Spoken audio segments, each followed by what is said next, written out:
Howdy howdy, this is Lily from Makecraft Game, and you're listening to Season 3 of Reading Rulebooks. If you're listening on YouTube, make sure to like, comment, and subscribe, and check out makecraftgame.com for more content. This season, I accidentally planned a ton of Knizia games, so I figured why not dive in and do a whole Knizia season. Today's Knizia game is The Quest for El Dorado. The Quest for El Dorado is one of my absolute favorite games, so I am very excited to have an opportunity to talk about it. So let's get into it. Description. Deep in the dense jungles of South America lies El Dorado, the city of gold. Unlimited treasure waits in this lost kingdom: gold, jewels, and precious artifacts. You are a group of daring adventurers who embark on a search for the lost city. Slip into the role of brave expedition leaders and guide your team to El Dorado. Assemble a team of experts for your expedition, acquiring valuable equipment, and plan your journey wisely. Whoever crosses the border into the Golden City first wins the game and claims all the treasure. The assembly guide, or page to set up the game, is actually a different insert and not in the rulebook, so we're going to switch over to that real quick. Setting up the game. For your first game, assemble the jungle as shown below. For subsequent games, you can design your own jungle courses or follow our recommendations on the back of this page. Continue reading the instructions after assembly. A. Setting up the first game. 1. The race begins on the start tile labeled B. Look for the 5 terrain tiles shown in the illustration. They are double-sided, so you might need to turn them over. Assemble the tiles by laying them out as shown below.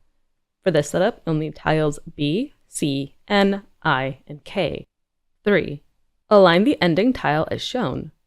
This is the gate to El Dorado, the goal of your expedition. 4.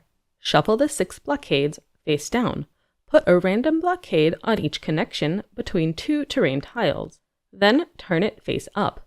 Return the rest of the blockades to the box. B. Game contents. Each player receives, in the color of their choice, 2 playing pieces, 1 expedition board, 1 starting deck of 8 cards, 1 sailor, 3 explorers, and 4 travelers with triangles in the corner, that you shuffle and set aside as your draw pile. Before your first turn, draw 4 cards from your deck. Whoever sat down first at the table goes first. That player receives the starting player hat token and puts one of his or her playing pieces on the start space number 1. All other players, in turn order, place their playing pieces on the next vacant spot. The second game piece is only used in the 2-player game. The starting player occupies starting space number 1 and 3, the other player number 2 and 4. C. Marketplace. Last but not least, prepare the card Marketplace. Every game must be played with all 54 expedition cards. Sort the cards face up and put 18 different card types in a pile in the middle of the table. Place the 6 piles with the dot in the bottom right corner next to each other on the market board. Place the other 12 piles without a symbol next to the market board. Now you can begin your race to El Dorado, and we'll go back to reading the instructions. How the game works. Each player starts with a face-down deck of cards, his or her expedition, to draw from. At the beginning of the game, your deck contains the following 8 cards: 1 sailor, 3 explorers, and 4 travelers. You start each turn with 4 cards in your hand. Use expedition cards to move through the jungle or hire more people for your expedition. An expedition card will have the name at the top, the power under the name, the color and symbol inside the power square, the purchase price at the bottom of the card. Turn structure. Each player's turn consists of 3 phases. 1. Play cards. Play cards to move your expedition or to buy a new card. 2. Discard played cards. Put all played cards on your discard pile. 3. Draw cards. Draw cards until you have 4 cards in hand. The player with the starting player hat token starts the race and completes all 3 phases. Then the next player in turn order does the same. Your goal is El Dorado. Phase 1. Play cards. Play any number of cards from your hand to A. Move your playing piece, and or B. Buy up to one new card for your expedition. Each card in your hand can only be used once per turn. First, play cards that you want to use for moving. Use the rest of your cards to buy up to one new card. A. Movement.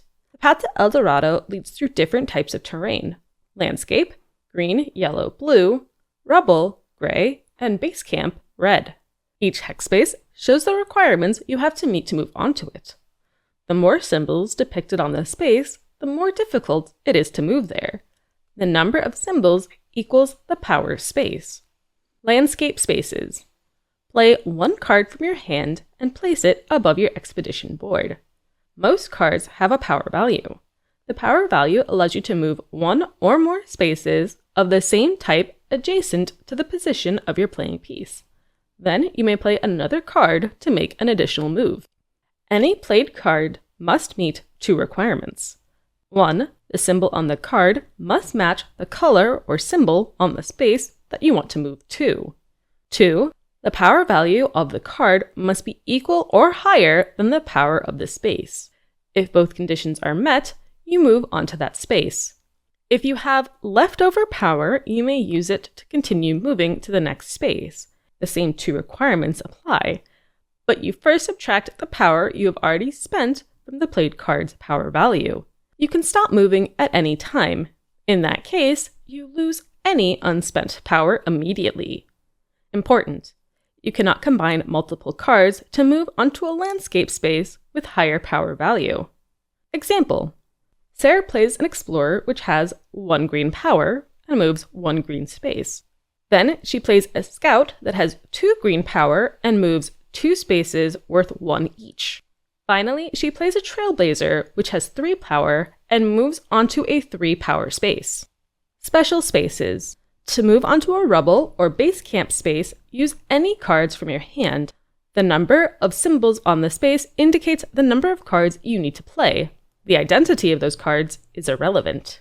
Cards you play to move onto a base camp space aren't discarded. Instead, they are completely removed from the game. They won't be used again this game. Hint: this is a great way to get rid of weak cards from your deck and keep your expedition lean. This makes it possible for you to keep drawing your best cards with the highest power levels.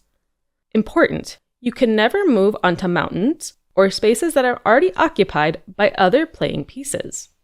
B. Buy new cards. You can buy up to 1 card per turn, whether you have moved this turn or not. Cards with a coin symbol are worth their power. All other cards are worth a half a coin each. Play any number of cards and add their values together. This is the total amount of money you can spend on the new card. Choose a card on the market board that you can afford and put it face up on your discard pile. You may neither use that card during this turn nor put it directly into your hand. The card will eventually be shuffled into your draw pile with the rest of the discard pile. Example: John decides not to move this turn. Instead, he plans a big purchase. First, he plays all the cards from his hand: 1 traveler, 1 photographer, 1 explorer, and 1 sailor. The traveler is worth 1 coin, the photographer is worth 2 coins, the explorer is worth 1/2 coin, and the sailor is worth 1/2 a coin, which equals 4 coins. John can now afford any card from the market board that costs 4 or less. He chooses the telegraph, purchase price 4 coins, and puts it on his discard pile. How can I buy the rest of the expedition cards? At the beginning of the game, you may choose from any of the 6 different expedition card piles on the market board. Once all 3 cards of a pile have been sold, you gain access to the cards next to the market board. If there is at least 1 vacant spot on the board market, you may choose any expedition card that you can afford, even if they aren't on the market board. If the chosen card is from one of the piles next to the market board, place its pile on the vacant spot. Each time there is a vacant spot on the market board, you have access to all remaining expedition cards. Special cards, items. These cards are marked by a cross-out card symbol. Item cards can only be played once per game. After an item card is used, remove it from the game, put it back into the box. Do not place it on your discard pile. Exception: if you play an item card without using its function, i.e. to pass a rubble space, or to spend it as 1/2 a coin, place it above the expedition board after you've played, then put it on your discard pile. You can find an overview over all expedition cards in the glossary on page 8 of this rulebook. Phase 2. Discard played cards. At the end of your turn, put all cards you placed above your expedition board during Phase 1, i.e. all the cards you played excluding any cards that were completely removed from the game, face up on your discard pile. If you still have cards in your hand, experts, or items, you can now choose to keep them in your hand for your next turn, or discard them as well. You may decide for each card individually. Phase 3. Draw cards. Finally, draw cards from your draw pile until you have 4 cards in your hand. If your draw pile doesn't contain enough cards to draw for your next turn, draw as many as possible. Then, shuffle your discard pile to form your new draw pile. Then draw the rest of the cards you need. Pass the turn to the next player in turn order. Blockades. Blockades are obstacles on your path. The first player who wants to pass a blockade must overcome it by fulfilling its power requirements, number of symbols on the blockade. To do that, he or she plays a card just like he or she would for movement. That player gets to keep the blockade. Use them as a tiebreaker at the end of the game. After a blockade has been removed, all players may now freely enter the previously blocked spaces. Blockades work like other spaces. For example, you can use a Discoverer, Machete 3, to meet the Machete 1 requirement, then continue moving on to an adjacent green field, if there is one. End of the game. When a player reaches one of the 3 finishing spaces, this triggers the final round. They will then place their piece on El Dorado to free up the finishing space. Each player left in the round will now play their final turn. Once the round is completed, the game is over. If the last player of a round reaches one of the finishing spaces first, the game ends immediately. What happens if the game is tied? If the final round ends up with multiple players reaching El Dorado, the player who's collected the most blockades wins the game. If there is still a tie, the player with the highest power blockades wins. Rules for 2 players. Assemble the game as usual. The rules for movement, market, and discarding are unchanged. Each player gets a second playing piece in their color. The starting player places their playing pieces on the starting space 1 and 3, and the other player on 2 and 4. To win, you must reach El Dorado first with both of your pieces. If both players manage to reach El Dorado with their second playing piece during the final turn, use normal tiebreaker rules. When moving on your turn, for each card you play, choose which playing piece that card applies to. Move that playing piece, then choose again for your next card. You cannot use a card for both of your playing pieces by splitting up its power. Additionally, all playing pieces still function as barriers. You can't move onto a space that is already occupied by another playing piece, even if it is yours. Example of a complete turn. Anne has these 4 cards in her hand. 1 traveler with 1 gold power, a journalist with 3 gold power, a prop plane, which can either be 4 green power, 4 blue power, or 4 gold power, but can only be used once and will be discarded if used, and a cartographer, which allows you to draw 2 cards. Phase 1, play cards. First, Anne plays the cartographer and draws 2 additional cards from her draw pile. She draws the pioneer, which has 5 green power, and the native, which allows you to move onto an adjacent space. Next, Annie starts moving. She plays the pioneer and moves 3 spaces, Machete 1 plus Machete 2 plus Machete 3, which is equal to Machete 5 or 5 green power. Then she moves onto the adjacent base camp. To do that, she must remove 1 card from her hand. She chooses the Traveler, which has 1 gold power, and removes it from the game. To continue moving, Annie plays the prop plane as paddle. She uses it to move across 2 adjacent river spaces, Paddle 1 and Paddle 2. Since she can't use the remaining 1 power of her prop plane, it goes unspent. She must remove the prop plane from the game and returns it to the box. Next, she plays the native and moves her piece onto the rebel space. The native allows her to ignore a space's requirements, which means she does not have to play 3 cards from her hand, and uses her final card to buy a new card. She plays the journalist to gain 3 gold. Since there is a vacant spot on the market board, she can purchase any expedition card she likes. She chooses the compass, 2 coins, and puts it on her discard pile. Since it is only possible to buy 1 card per turn, her final gold goes unspent. Finally, she puts the remaining cards from the compass pile on the vacant spot on the market board. Phase 2 and Phase 3, and puts all cards that she has played this turn and placed above her expedition board on her discard pile and draws 4 cards from her draw pile. Caves variant. Once you have proven your exploration prowess by playing a few games, try the Caves variant. Your goal is still to be the first expedition to reach El Dorado, but additionally, you have option to explore caves on the way. Within those caves, you find tokens that give you additional advantages. During setup, shuffle all 36 cave tokens. Create face-down piles of 4 tokens each and place 1 pile on every mountain space that shows a cave. If your playing piece comes to a stop next to a cave, explore it. Your piece must stop there. You can't explore while passing a cave. To explore the cave, take the top cave token from the pile and put it face up in front of you. You can own as many cave tiles as you like and play them during your turn.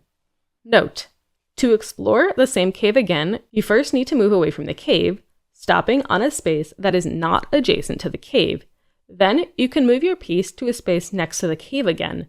You cannot move alongside the cave to get multiple tokens. Once you have collected a cave token, you can play it any time during your current turn or during any of your later turns. Played cave tiles are removed from the game. Return them to the box after use.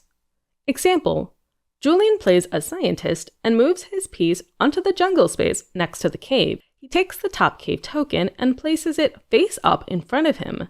Julian immediately uses the cave token to move to the next space. That space is also next to the cave, but since he moved from one adjacent space to the next, he won't get another cave token. Optionally, Julian could have saved his cave token for a later movement or to purchase a card. The game contains the following cave tokens. Play machete, coin, or paddle tokens to move onto same colored spaces. Alternatively, you can use coin tokens to buy a card. Card plus 1. These tokens allow you to draw an additional card from your draw pile. Just like the cartographers, this token allows you to play that card in the same turn you drew it. Card crossed out by an X. Play these tokens to remove any card in your hand from the game. 1 to 4 card discard, plus 1 to 4 cards. These tokens allow you to replace the cards in your hand. When you play the token, play up to 4 cards from your hand above the expedition board. Then draw that many cards from your draw pile. Item card. Play this token immediately after using an item card. Instead of removing that item from the game, put it in your discard pile during Phase 2 of your turn. Player piece move. After playing this token, you are allowed to move onto or past an occupied space for the rest of your turn. Mountains are still off limits. Arrow leading to a hex.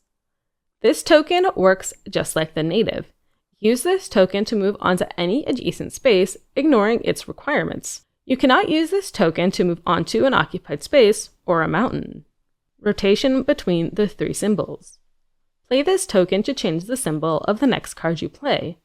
For example, you can use a Trailblazer, Machete 3, as a Coin 3 or Paddle 3. Glossary. Expedition cards. Green cards, or Machete cards, help you clear a path through the jungle. Blue cards, or Paddle cards, give you paddles to move across rivers. Yellow cards, or Coin cards, give you coins to travel through villages or hire new team members. White jokers allow you to choose one of the 3 symbols whenever you play them: machete, paddle, or coin. Action cards. Purple action cards can be played at any time during your turn, either while moving or while buying. Follow the card's instructions and then continue playing. Don't forget to remove cards with the remove card symbol from the game after using them. When you play the transmitter, you may take any expedition card without paying for it. Choose any card on the market board or next to it. Put the new card on your discard pile, as usual. Remember to remove the transmitter from the game after using it. The cartographer allows you to draw 2 cards from your draw pile and play them this turn. If your draw pile is empty, first shuffle your discard pile as usual, then draw. The compass allows you to draw 3 cards, but you must remove it from the game after use. Use the scientist to optimize your expedition. She allows you to immediately draw an additional card, then, if you want to, you may remove any card from your hand from the game. The travel log lets you draw 2 cards and then remove up to 2 cards from your hand from the game. Unfortunately, the travel log then removes itself from the game. The native knows the lay of the land and always lets you move 1 space when played. Ignore that space's requirement and just place your piece on it. The native can also tear down blockades, but you can't use it to move to an occupied space or onto a mountain space. That is the core rulebook for Quest to El Dorado, but then I found there was a second rulebook in my box, which was the expansion for Heroes and Hexes, so I figured let's just keep reading. Contents: 4 familiar cards, 15 demon cards, 24 new expedition cards, 12 in German and 12 in English, 17 hero cards, 7 German, 7 English, 3 language neutral, 1 double-sided games tavern, 20 curse tokens, 2 curse blockades, 18 cave tokens, 3 double-sided terrain tiles. Game setup: new expedition cards. Sort the 12 new expedition cards into 4 piles of 3 cards each and place them next to the market board with the other expedition cards from the base game. Now there should be 16 piles instead of 12. Familiars. Shuffle the familiars card at the beginning of the game. Give 1 familiar to each player. Each player reveals their familiar and adds it as their 9th card into their starting deck of cards. Any remaining familiar cards are returned to the box. Heroes. Shuffle the 10 hero cards, 7 English and 3 language neutral, and place them in a face-down pile next to the game tavern. Demons. Place the demon cards in a face-up pile. Whenever a demon card is removed from the game, put it back in the pile. More info about using the new terrain tiles and Hero Games Tavern can be found on the setup sheet. Mix the new cave tokens with the cave tokens from the base game and shuffle them. The Heroes and Hexes expansion is always played using the cave variants tile, using the cave variants of the base game. Place any surplus cave tokens that aren't on caves in a face-down supply pile next to the terrain. During the game, if you use the supply, take all used tokens from the box, shuffle them, and use them as a new supply. Curses. Shuffle all curses at the beginning of the game and place them in a face-down pile. New paths to El Dorado. This page shows additional suggested routes for your game. During setup, place a random blockade on each connection between 2 terrain tiles. Tips and tricks for creating your own routes with the expansion. Use all of the 3 new terrain tiles. Always attach the game tavern to the 2nd terrain tile. Arrange the new terrain tiles in a way that makes the tunnels into attractive shortcuts. Experiment with wider routes, such as the blind spot. If you aren't sure where to put a blockade, don't place it. The new game elements. Familiars. Use familiars like any other card. Instead of their normal power, you may also use their special ability. Replace its power by the value above the crossed out card. After using its special ability, you must remove the familiar from the game and put it into the box instead of discarding it as usual. Example: Daniel plays his familiar Frank. Now he can either use 1 machete, 1 paddle, or 1 coin. He also has the option to use either 2 machetes, 2 paddles, or 2 coins. If he does, instead of discarding the familiar, Daniel must remove it from the game. Demons. Demon cards don't have any special function. Their only purpose is to make your life more difficult, as they take up space in your hand.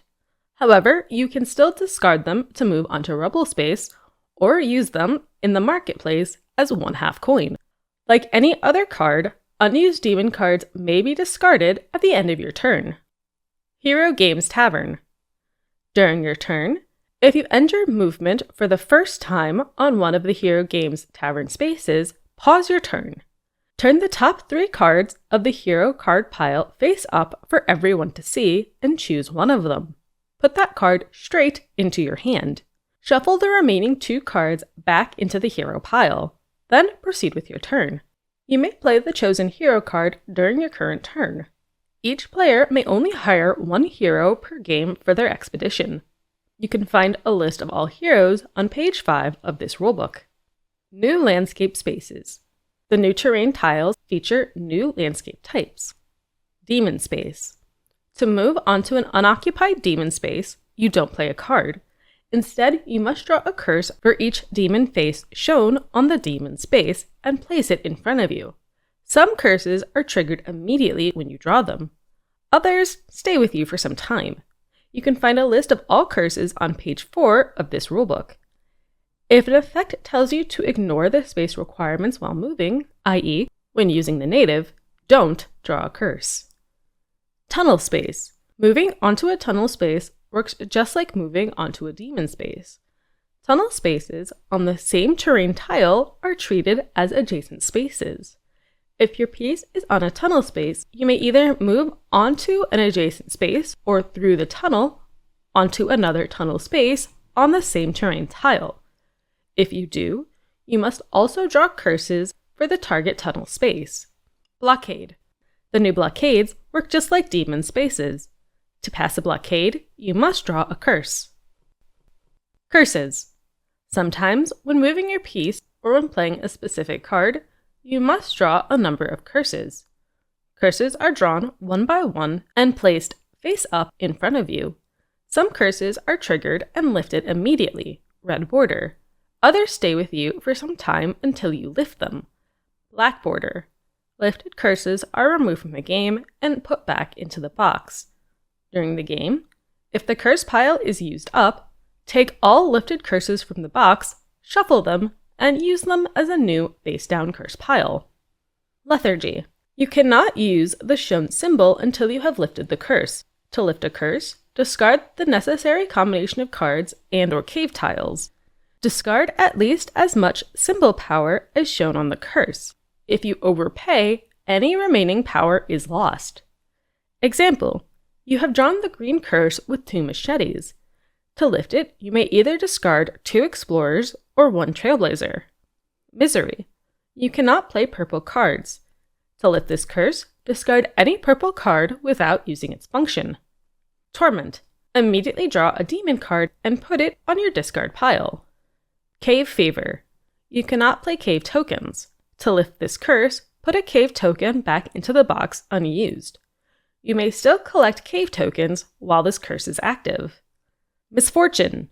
You cannot play any card. To lift this curse, discard 2 cards. Note, if you only have 1 card left in your hand, you cannot lift the curse this turn. You won't be able to use the card this turn. At the end of your turn, you may discard it or keep it for the next turn as usual. Voodoo.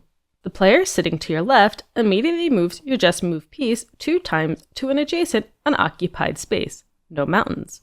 Ignore any space requirements. See natives. Your piece cannot be moved through a tunnel this way and cannot be used to pass a blockade or collect cave tokens.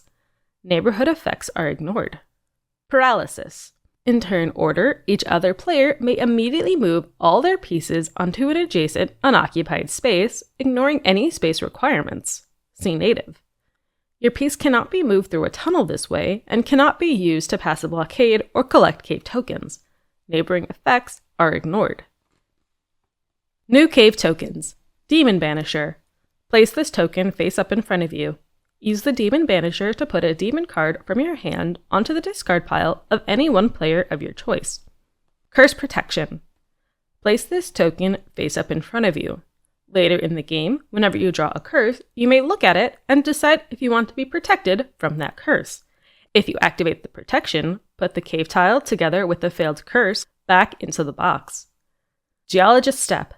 Place this token face up in front of you. This token works just like the Geologist. Move your piece onto an adjacent unoccupied demon space without drawing a curse, or an adjacent empty mountain space without cave tile. Market access. Place this token face up in front of you. This token allows you to buy a card that is not yet on the market board. The remaining cards of that pile stay where they are. Don't put them on the market board. New action cards. Shaman. Move your piece up to 2 times onto an adjacent space, like the native. Then draw a curse and place it in front of you. Geologist. Move your piece onto an adjacent unoccupied demon space without drawing a curse, or an adjacent empty mountain space without cave tile. Cave Explorer. Take a cave tile from the supply and place it face up in front of you. The Heroes. Amelia Lockhart. 3 machete, or 3 paddle, or 3 coins. Scrooge Bly. 6 coins. Christopher Dundee. 4 machete, or 4 paddle. Mary Ripley. 6 machete. Before moving with this card, remove any number of demon cards from your hand. Dr. Ian Magellan. Take a cave token from the supply. Then choose any of your cave tokens and use it without removing it. Sir Henry Threepwood. Take any card from the market board without paying for it and place it face down on your draw pile. This does not count as buying. Even if there is a vacant spot on the market board, you may not take a card next to the market board. Nathan Cook. Move your piece up to 3 times onto an adjacent, unoccupied 1 power space with a single symbol, including demon spaces. You cannot use this to move onto spaces with more than 1 symbol. You may also use this to pass blockades with the single symbol. Gertrude Everdeen. Move your piece up to 6 times onto an adjacent space. You are allowed to move onto an unoccupied space and/or an empty mountain space without cave tile. Ignore any space requirements. See native. You may also use this to pass a blockade. Then remove the hero from the game and put it into the box. Isabella Jones. Move your piece onto an adjacent space. You are allowed to move onto an unoccupied space or an empty mountain space, no cave tile. Ignore any space requirements. See native. You may also use this to pass blockades. Lara O'Malley. Move each opposing piece onto an adjacent unoccupied space. Ignore any space requirements. See native. The piece cannot be moved through a tunnel this way and cannot be used to pass a blockade or collect cave tokens. And that is the Heroes and Hexes expansion. So I really like Quest for El Dorado. I think it's a lot of fun. I think it's kind of silly, but a really good deck builder that plays the second part of the game extremely well, the non-deck builder part of it. The maps and different terrain types can be interesting and has a lot of potential to be different between games given that the board is so modular. One thing I will say is I own the version of this game where the cards are tiny, and I love my tiny cards. I know that there are normal size cards for this game. I'm not as enthusiastic about that, but I don't think it fundamentally changes the game mechanically, but aesthetically I do believe I just prefer tiny cards. I think it's just more my speed and my style. It just feels right. And maybe that's just because I've played it with that ways for so long. One thing about the Heroes and Hexes expansion is the curses are mean, and that's fine. I don't mind some mean stuff. But there is one in particular, Voodoo, which is the player sitting to your left immediately moving your pieces, that we typically just don't play with. It's not really a fun way to play when you've built your deck to be able to overcome an obstacle for someone else to just be like, nah, go backwards. It just doesn't sit right with us, so we just choose not to play with it. It seems a little bit easier to remove that from the game and play with all of the other bad curses. There's already enough ways to get in. There's already enough options to get into other players' ways. Or paths, really. The fun part about building a map is you can build pinch points, where someone sits there, no one's moving. And that could be good or bad, depending on how you play it.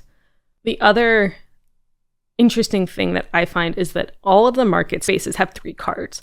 So in a 4-player game, one person will 100% not be getting a card. There's just not enough, which I think is really good for making sure everyone has differently built decks, because everyone gets different opportunities at that point. And yes, you might not have an opportunity to buy one card, but you can also take that opportunity away from somebody else. One mistake I see a lot of people make is going for like the big money strategy, where they get a lot of the cards that give you a lot of money, and then they'll have 18 coins in one turn. But you can't do anything with that because you can only buy one card, and I believe the highest card value in this game is like 6 or 7. It might only be 6. I might be thinking of the sister game that has 7. So the game really does require you to have a variety, well, really all 3 symbols in order to properly function. Now, that isn't to say you need a lot of cards. I have played games where my deck was 4 cards. I'm not sure how I did that, but I got my deck down to 4 cards, which means my hand was the exact same every time, knew what I was getting, and they were all decently powerful, so I could race across the board really well. Now, that's an ideal situation. The nice part about being able to get rid of cards is that it does allow you to maneuver and coordinate your deck. You can get rid of your level 1 powers, so you're drawing your level 2 or 3 or 4 powers more often, but also you can tailor your deck for the tile you're on. You can get rid of your machetes if you want to make sure you draw more money cards. You can get rid of your money cards if you want to draw more machete or paddle cards. There's really a lot of options to tailoring your deck to how you want to play. And there's some fun risks, especially with the curse tunnels. You can use those as a really good opportunity to get ahead, but you're also putting yourself at risk with the curses because they are negatively impacting you. This game doesn't have a lot of player interaction, except for the pieces that I kind of took out of the game because it wasn't really working for me. And I actually don't think there's anything wrong with that. There is subtle player interactions, which are, blocking of spaces or denying of cards, but there's no direct aggression, and I don't think the game needs it. You're already dealing enough with trying to optimize your deck, optimize where you are on the board, optimize the money you can generate to make sure you can get the good cards before other people take them. There's just so much to think about, and player aggression is just not needed. I think this game has a lot going for it. I think it's a lot of fun. It's definitely a good game for any type of board gamer. I clearly highly recommend it. I know this is the first game Knizia won the Spiel des Jahres for, which is a critics award for German language board games, but I also think that probably should have won it for some other games, but this game definitely deserves it nonetheless. It's a great game. If you haven't tried it out, I would highly recommend for something light, fun. It takes about 45 to 60 or 75 minutes, just because I didn't want to say 60 to 90, I guess. So it's just a really good, short, kind of weeknight game night type game. Thank you so much for listening. If you like what you hear, make sure to check out MCG on other social media platforms, or go to makecraftgame.com for more content. And I hope you enjoy playing the game.